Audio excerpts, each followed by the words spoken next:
Price action trading పై అశోక్ దేవనం ప్రియ conduct చేసే webinar కోసం ఈ నెంబర్ కి కాల్ చేయండి. నమస్తే, వెల్కమ్ టు సుమన్ టీవీ. నేను విష్ణు. ప్రస్తుతంతో పాటు qualified person finance professional QPFP చారి గారు ఉన్నారు. వారితో మాట్లాడదాం. సార్ నమస్తే. సార్ చారి గారు నమస్తే అండి. సార్ చారి గారు వెల్కమ్ బ్యాక్ సార్. చాలా రోజుల తర్వాత సుమన్ టీవీకి రావడం జరిగింది మా ప్రేక్షకుల కోసం. సో అయితే చారి గారు, మన తాత ముత్తాతలు పెద్దవాళ్ళు వారసత్వ సంపదగా మనకి ఆస్తులు ఇస్తుంటారు. సో కొంతమంది ఏం చేస్తుంటారంటే ఆస్తుల్ని సక్రమంగా వాటిని పరిరక్షిస్తుంటూ, అంటే అప్పట్లో పెద్దవాళ్ళు ఒక 2 కోట్లు ఒక 3 కోట్లు విలువ చేసే ఆస్తులను ఇస్తే దాన్ని నెక్స్ట్ జనరేషన్ వాళ్ళు పెంచి దాన్ని ఒక 50 కోట్లకు 100 కోట్లకు తీసుకెళ్తుంటారు. ఇంకొక రకం కేటగిరీ ఆఫ్ పీపుల్ ఉంటారు. అప్పట్లో పెద్దవాళ్ళు 2-3 కోట్ల రూపాయలు అంటే ఆ వాల్యూ ఉన్న ప్రాపర్టీస్ని ఇస్తే వీళ్ళ జనరేషన్కి వచ్చే లోపల చివరికి ఏమీ లేకుండా పోతుంటుంది. పెద్దవాళ్ళు చెప్తుంటారు, బాబా అప్పట్లో వీళ్ళ తాతగారు వీళ్ళకి ఒక 50 ఎకరాల పొలం ఇచ్చారు బాబా, ఇప్పుడు చూస్తే ఒక 1/2 ఎకరం కూడా లేదు, మొత్తానికి వీళ్ళు అన్ని ఖాళీ చేసేసారని చెప్తుంటారు కదా.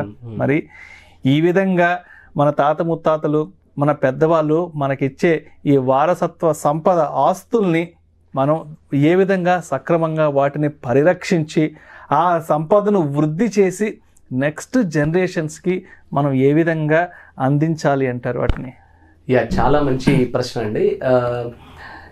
మన పేరెంట్స్ కానీ గ్రాండ్ పేరెంట్స్ కానీ మన తాత ముత్తాతల నుంచి వచ్చిన యాన్సిస్ట్రల్ ప్రాపర్టీస్ ఇవన్నీ కూడా ముఖ్యంగా ఏ రూపంలో ఇస్తున్నారు మనకి? వాళ్ళు ఎక్కువ ఏ రూపంలో ఇస్తున్నారు అంటే భూములు, స్థలాలు, పొలాలు, ఏదైనా బిల్డింగ్స్ ఇట్లా ఇస్తారు. ఎగ్జాక్ట్లీ. సో వాళ్ళ ఊర్లో ఉన్న పొలాలు, ఊర్లో వాళ్ళు ఉన్న ఇల్లులు, ఓకే, స్థిరాస్తుల రూపంలో ఇస్తున్నారు. గోల్డ్ కానీ స్టాక్స్ కానీ చాలా రేర్ గా ఇస్తున్నారు, చాలా తక్కువ. బట్ 90-95% ఇదే రూపంలో ఇస్తారండి. ఓకే, ఇప్పుడు ఈ యాన్సెస్ట్రల్ ప్రాపర్టీస్ తీసుకున్న ప్రతి ఒక్కరు ఇప్పుడున్న జనరేషన్ లో ఏం చేస్తున్నారంటే, చాలా మంది అంటే కాపాడే ఉద్దేశం ఉన్న వాళ్ళు, మీరన్న ఆ 10% కేటగిరీని పక్కన పెట్టేస్తే కాపాడాలనుకునే వాళ్ళు ఏం చేస్తున్నారంటే ఎక్కువ మటుకు ఈ ఆస్తి నేను ముట్టుకోను, ఇది ఇలాగే తీసుకెళ్లి నా నెక్స్ట్ జనరేషన్ కి ఇస్తాను అని అంటున్నాను. ఓకే, పర్లేదు, అది ఒక విధంగా మంచి ఆలోచనే. నువ్వు దాన్ని 1 రూపాయి కూడా దానిలో తినకు, కానీ వచ్చినట్టుగా వాళ్ళకి అందిస్తే ఇంకా నువ్వెందుకు మధ్యలో? నువ్వేం చేయాలి? దాన్ని వాళ్ళు ఆల్రెడీ గ్రో చేసి ఇచ్చిన దాన్ని నువ్వు కూడా మళ్ళీ గ్రో చేసి వాళ్ళకి ఇవ్వాలి. అంటే వాళ్ళ ఆస్తుల్ని కాపాడడం ఒకటే నీ రెస్పాన్సిబిలిటీ కాదు, దాని విలువను కూడా పెంచాలి, 10 రెట్లు పెంచాలి, దాని వాల్యూని ఇంక్రీజ్ చేసి పిల్లలకి ఇవ్వాలి. ఓకే, సో ఇది నీ అసలైన రెస్పాన్సిబిలిటీ. ఓకే, ఇప్పుడు పేరెంట్స్ కానీ మన గ్రాండ్ పేరెంట్స్ కానీ వీళ్ళందరూ మాక్సిమము ఈ ల్యాండ్స్ ని, పొలాలని, ఇల్లుల్ని, వీటిని అంటే మాక్సిమం రియల్ ఎస్టేట్ ని, ల్యాండ్ బ్యాంక్ ఎక్కువ ఎందుకు ఆస్తులుగా ఇచ్చారు మనకి? వేరే ఆస్తులు ఎందుకు ఇవే ఎందుకు ఇచ్చారు అంటే, ఇక్కడ ఏమవుతుందంటే ఎవ్రీ 100 years అనుకోండి, లేదా ఎవ్రీ జనరేషన్ అనుకోండి, ఒక్కొక్క ప్రోడక్ట్ కి ఒక్కొక్క వాల్యూ ఉంటుందండి. For example last 100 years generation ని తీసుకుంటే ల్యాండ్స్ కి ఎక్కువ వాల్యూ ఉంది కాబట్టి ల్యాండ్స్ ఇచ్చారు, దాన్ని మనం ఆస్తులు అంటున్నాం, దానికి వాల్యూ ఎక్కువ ఉంది. ఓకే, అంతకుముందు మీరు అబ్జర్వ్ చేస్తే ఒక 100 years బ్యాక్ ల్యాండ్ కి కంచెలు ఉండేవి కాదండి. అక్కడ ఆ మూల ఒక చెట్టు ఉంది, ఆ చెట్టు నుండి ఈ చెట్టు వరకు నా ల్యాండ్. ఓకే, అది వేరే వాళ్ళు వచ్చి కబ్జా చేయడానికి అవకాశం కూడా లేదు, ఎందుకంటే అసలు వాల్యూ లేదు అప్పుడు. ఒకప్పుడు అంతకుముందు ల్యాండ్ కంటే ముందు ఆస్తులు ఏ రూపంలో ఇచ్చారు? ఆస్తులు ల్యాండ్ కంటే ముందు బంగారం కంటే ముందు వజ్రాల రూపంలో. అంటే ఏమవుతుందంటే ఎవ్రీ 100 years కి ఒక్కొక్క ఇన్స్ట్రుమెంట్ కి వాల్యూ చేంజ్ అవుతుంది. సో తర్వాత గోల్డ్ కి వాల్యూ వచ్చింది, ఫస్ట్ వజ్రాలకు ఉంది వాల్యూ, తర్వాత జనరేషన్ కి గోల్డ్ కి వచ్చింది, తర్వాత జనరేషన్ కి ల్యాండ్ కి వచ్చింది. అలాగే మనం ఏం అబ్జర్వ్ చేయాలంటే, ఇప్పుడున్న జనరేషన్ తర్వాత మనం నెక్స్ట్ జనరేషన్ కి ఇవ్వాలనుకుంటున్నప్పుడు ఏ ప్రోడక్ట్ కి ఎక్కువ వాల్యూ ఉంటుందో ఆ ప్రోడక్ట్ కి మన ఆస్తులను కన్వర్ట్ చేసి వాళ్ళకి ఇవ్వాలి. సో ఇప్పుడు ఏది లైమ్ లైట్ లో ఉందో దాన్ని ఐడెంటిఫై చేయాలి మనం. ఎగ్జాక్ట్లీ. సో అదే మనం తీసుకొచ్చే వాళ్ళు కూడా బంగారం ఇచ్చుంటే ఇవాళ వాళ్ళకి వాల్యూ క్రియేట్ అవ్వలేదు, వాళ్ళు ల్యాండ్ కన్వర్ట్ చేసి ఇచ్చారు కాబట్టి మీ ఆస్తులు గ్రో అయ్యాయి. ఓకే, ఇప్పుడు వాల్యూ ఎక్కడ క్రియేట్ అవుతుంది అనేది మనం కొంచెం బాగా అబ్జర్వ్ చేసి చూడాలి. ఓకే, ఫర్ ఎగ్జాంపుల్ మన మెట్రో సిటీ ఉంది. ఓకే, ఫర్ ఎగ్జాంపుల్ హైదరాబాద్ లో హైయెస్ట్ గ్రో అయిన ల్యాండ్స్ ఎక్కడ ఉన్నాయండి? ఈ Kokapet financial district, Kokapet, hitech city. Okay, ఇక్కడ ఈ ల్యాండ్స్ గ్రో అవ్వడానికి మెయిన్ రీజన్ ఏంటి? అంటే ఆ చుట్టుపక్కల వచ్చినటువంటి డెవలప్మెంట్ యాక్టివిటీస్, ఐటీ కంపెనీస్ రావడం, అంటే ఫైనాన్షియల్ గా బాగా స్ట్రెంథెన్ అయింది ఆ ఏరియా అంతా. కరెక్ట్. అంటే దాని అర్థం ఏంటంటే బిజినెసెస్ అక్కడ గ్రో అయ్యాయి. ఓకే, అంటే దీని అర్థం ఏంటంటే బిజినెసెస్ వల్ల ల్యాండ్ గ్రో అవుతుంది కానీ ల్యాండ్ వల్ల బిజినెసెస్ గ్రో అవ్వట్లేదు.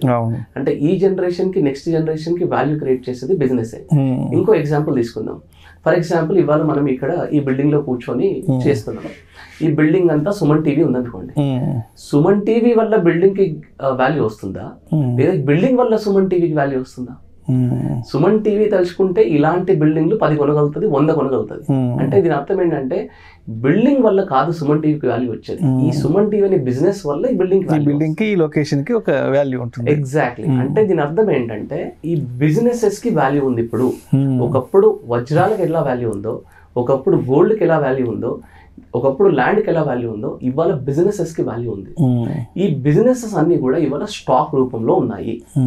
అయితే అంటే ఇప్పుడు వ్యూవర్స్ అందరూ అంటే ఏంటి మా తాతల ఆస్తి అంతా తీసుకొచ్చి స్టాక్ లో పెట్టమంటారు, అది కాదండి. నేను చెప్పాలనుకుంది అది కాదు. అంటే స్టాక్స్ లో వాల్యూ క్రియేట్ అవుతుంది, కానీ ప్రాక్టికల్ గా ఏమవుతుందంటే మన మన మనకిప్పుడు సేఫ్టీ, ఓకే, మనకి ఇప్పుడు టైం లేదు అందులో. ఫస్ట్ ఆఫ్ ఆల్ మనం అన్ని చూడడానికి టైం లేదు, అలాగే నాలెడ్జ్ లేదు మనకి. ఓకే, ఈ నాలెడ్జ్ టైం స్పెండ్ చేయకుండా మనకి 100% సేఫ్టీ ఉండి, 100% ఫ్లెక్సిబిలిటీ ఉండి, 100% ట్రాన్స్పరెన్సీగా ఉండి, అంటే నా డబ్బు ఎక్కడికి వెళ్తుంది అని 100% ట్రాన్స్పరెన్సీగా ఉండి, 100% మంచి రిటర్న్, గుడ్ రిటర్న్, నాకు ల్యాండ్లో ఎంత రిటర్న్ వస్తుందో అంత రిటర్న్ వచ్చే ప్రోడక్ట్ ఉందనుకోండి, డెఫినెట్గా అదొక వాల్యూ క్రియేట్ చేసే ప్రోడక్ట్ కాబట్టి దాంట్లో మనం డబ్బులు పెట్టుకోవచ్చు. అదే మ్యూచువల్ ఫండ్స్. ఓకే, మనకి వాల్యూ జనరేట్ చేస్తుంది, 100% సేఫ్టీ ఉంటుంది, ట్రాన్స్పరెన్సీ, ఫ్లెక్సిబిలిటీ ఇవన్నీ కూడా ఉన్నాయి కాబట్టి 100% మనకి value generation product mutual funds కాబట్టి పెట్టొచ్చు. ఓకే, సో ఫైనల్గా అంటే పేరెంట్స్ ఇచ్చిన ఆస్తుల్ని వాల్యూ జనరేట్ చేయాలి అంటే మనం చేయాల్సిన పని ఏంటంటే ఫస్ట్ ఆఫ్ ఆల్ అక్కడ మన ల్యాండ్ ఎక్కడైతే ఉందో అక్కడ మనం ఏదైనా బిజినెస్ స్టార్ట్ చేయాలి. ఒకటి పాయింట్ నెంబర్ 1. లేదా పాయింట్ నెంబర్ 2, దాన్ని రివ్యూ చేయాలి. అంటే దాని చుట్టుపక్కల ఏమైనా బిజినెసెస్ వస్తున్నాయా లేదా. Okay, end of the day ఈ జనరేషన్కి నెక్స్ట్ జనరేషన్కి వాల్యూ క్రియేట్ చేసేది బిజినెస్లే. ఓకే, ఇవి రెండూ జరగట్లేదు అంటే నాకు లాస్ట్ 10 yearsలో ఇది నాకు ₹1 కోటి ఉన్న ఆస్తి ఇప్పటికి 5 కోట్లు అయిపోయింది అన్నారు అనుకోండి, అక్కడ సాచురేషన్ వస్తుంది. మీరు ఏం అబ్జర్వ్ చేయాలంటే నెక్స్ట్ 10 years కానీ 15 years కానీ ఈ 5 crores ఉన్న ప్రాపర్టీ ఎంత అవ్వచ్చు.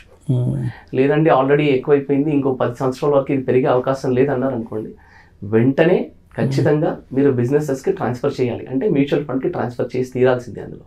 ఓకే, ఎందుకంటున్నానంటే ఇప్పుడు మన పేరెంట్స్ తాతలు ఇచ్చిన ఆస్తులని మనం మెట్రో సిటీలో ఉండి హోమ్ టౌన్కి వెళ్ళి మేనేజ్ చేయడం మనకే చాలా కష్టంగా ఉంది.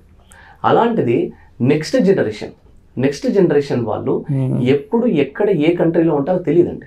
మనం ఊరు నుండి మెట్రో సిటీకి వచ్చాము, వాళ్ళు మెట్రో సిటీ నుండి అదర్ కంట్రీకి వెళ్తారు. మనం వాళ్ళని ఆపలేము, వాళ్ళ గ్రోత్ ఆపలేము. అలాంటి వాళ్ళకి కనుక ఇలాంటి ఆస్తుల్ని మనం ఇచ్చామనుకోండి, పాత ఆస్తుల్ని మనం ఇచ్చామనుకోండి, it is very difficult for them to manage.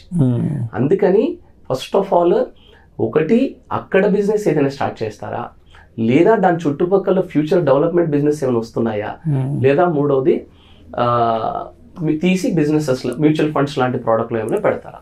ఇలా వాల్యూ జనరేట్ చేసి ఇవ్వాలి తప్ప. ఫర్ ఎగ్జాంపుల్ నాకు కొంతమంది ఫ్రెండ్స్ కానీ మన రిలేటివ్స్లో కొంతమంది ఉన్నారండి, వాళ్ళ ఊర్లలోనేమో 10 కోట్ల భూములు, 5 కోట్ల భూములు ఉన్నాయి. ఇక్కడ చూస్తేనేమో సొంత ఇల్లు లేదు, కారు లేదు, అసలు ఒక 25-35 వేలకి జాబ్ చేస్తుంటారు. వాళ్ళు తినడానికి కొంచెం కష్టం అవుతా ఉంటే చూస్తేనేమో వెనకాలేమో 10 కోట్ల ఆస్తి, 5 కోట్ల ఆస్తి ఇలా ఉంది. వాళ్ళని చూస్తే నాకు ఏమనిపిస్తుంది అంటే అదేదో సినిమాలో ఆ కోడిని అక్కడ కట్టేసి ఇక్కడ కూర్చొని రైస్ తింటా ఉంటారు చూడండి, దాన్ని చూసుకుంటూ ఎంజాయ్ చేస్తూ తింటా ఉంటారు చూడండి. అంటే అసెట్స్ పరంగా రిచ్ బట్ క్యాష్ పరంగా పూర్. నేనేమన్నానంటే ఐదర్ మీరైనా దాన్ని ఎంజాయ్ చేయండి, లేదా నెక్స్ట్ జనరేషన్ కి వాల్యూ అయినా క్రియేట్ చేయండి. ఏమీ చేయకుండా అటు మీరు చేయట్లేదు, అటు వాళ్ళకి వాల్యూ క్రియేట్ చేయట్లేదు, రెండూ చేయట్లేదు. సో ఇలాంటి ఆస్తులు చాలా ఉన్నాయండి, ఇలాంటి వాళ్ళు చాలా మంది ఉన్నారు. ఈ ఎస్పెషల్ గా ఈ వీడియో వాళ్ళకి చాలా ఇంపార్టెంట్. నేను ఏమంటానంటే అవి తీసుకొచ్చి మీరు ఎంజాయ్ చేయమని నేను చెప్పట్లేదు, బట్ నెక్స్ట్ జనరేషన్ కి అందిస్తాం అన్నప్పుడు మాత్రం ఖచ్చితంగా దానికి వాల్యూ క్రియేట్ చేయాలి. వాల్యూ క్రియేట్ చేయాలి అంటే ఈ 3 ఆప్షన్స్ చూడాలి. బిజినెసెస్ లో అక్కడ బిజినెస్ పెడతారా, చుట్టుపక్కల బిజినెస్ వస్తున్నాయా, లేదా తీసి మ్యూచువల్ ఫండ్ లో పెడతారా. So end of the day value create చేయాలంటే మాత్రం బిజినెస్ ని యూజ్ చేయాల్సిందేనండి. Thank you so much Chari గారు. థ్యాంక్స్ అండి. తాత ముత్తాతలు పెద్దవాళ్ళ నుంచి వచ్చిన వారసత్వ సంపదను దాన్ని ఏ విధంగా వృద్ధి చేసి నెక్స్ట్ జనరేషన్స్ కి అందించాలి అన్న దాని గురించి చాలా చక్కగా మీ అనాలిసిస్ తెలియజేస్తే thank you so much. Thanks అండి. నమస్తే. సుమన్ టీవీలో మీ పర్సనల్ అండ్ బిజినెస్ ప్రమోషన్స్ కోసం కింది నెంబర్ కి కాంటాక్ట్ చేయండి.